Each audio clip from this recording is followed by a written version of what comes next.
UP के कुछ दबंगइयों ने वहां के किसान की जमीन आज से 30 साल पहले हड़प ली थी, लेकिन शिकायत दर्ज करवाने के लिए जब वो किसान अपने बेटे के साथ पुलिस स्टेशन पहुंचा तो वहां पुलिस वालों ने किसान को ही पीटना शुरू कर दिया। किसान के बेटे ने जब ये सब होते देखा तभी उसने ये ठान लिया था कि जिन भ्रष्ट पुलिस वालों ने उसके पिता के साथ बदतमीजी की है उनसे ही एक दिन वो सलाम ठुकवाएगा। बस फिर क्या था, किसान के बेटे के अंदर इस कदर आग लग गई कि उसने यूपीएससी की तैयारी की और आईपीएस ऑफिसर बन गया। ये कहानी है यूपी के मशहूर सुपर कोप आईपीएस नवनीत सिकेरा की, जिनके नाम पर 60 से भी ज्यादा एनकाउंटर दर्ज है। इसलिए आईपीएस नवनीत सिकेरा के नाम तक से बड़े बड़े दबंगाइयों के पसीने छूट जाते हैं। आईआईटी से ग्रेजुएशन के बाद जब उनका पाला एक दबंगई से पड़ा तो उन्होंने ये ठान लिया था कि पुलिस बनकर ही सिस्टम को ठीक करना सही रहेगा। नवनीत सिकेरा जी आरोपियों के साथ काफी सख्त रुख अपनाते हैं, लेकिन जनता के लिए वो किसी हीरो से कम नहीं। यही वजह है कि जब उनका मेरठ से ट्रांसफर हुआ तो मेरठ के लोगों ने ट्रांसफर रुकवाने के लिए पूरे शहर में पोस्टर लगवा दिए थे। आखिर दुनिया की सबसे खूंखार खुफिया एजेंसी मोसाद फेल कैसे हो गई? जी हाँ गाइस,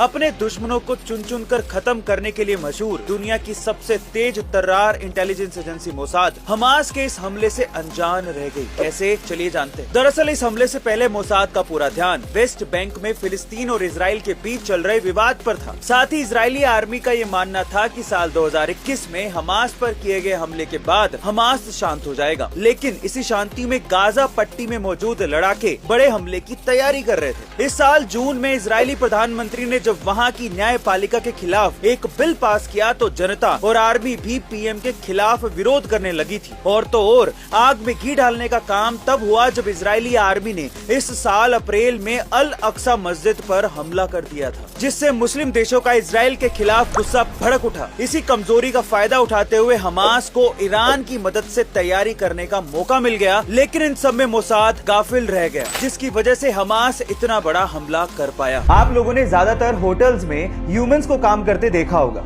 लेकिन चाइना में दुनिया का इकलौता ऐसा होटल है जहां पर ह्यूमन एम्प्लॉय है ही नहीं।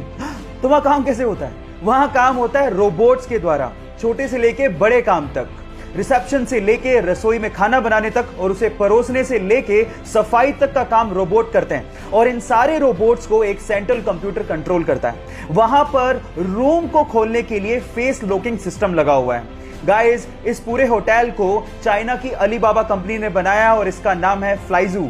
ऐसी टेक्नोलॉजी, ओह माय गॉड, मैंने तो पहले कभी नहीं देखी। अगर आपने ऑफिस के दिन याद करिए जब आप ऑफिस जाते थे, तब 6 दिन की कड़ी मेहनत के बाद अगर संडे नहीं आता तो क्या हालत होती है आपकी। पर सवाल ये है कि संडे की छुट्टी इंडिया में लाया कौन? किसने कहा कि संडे की छुट्टी होनी चाहिए? मैं आपको बताता हूँ।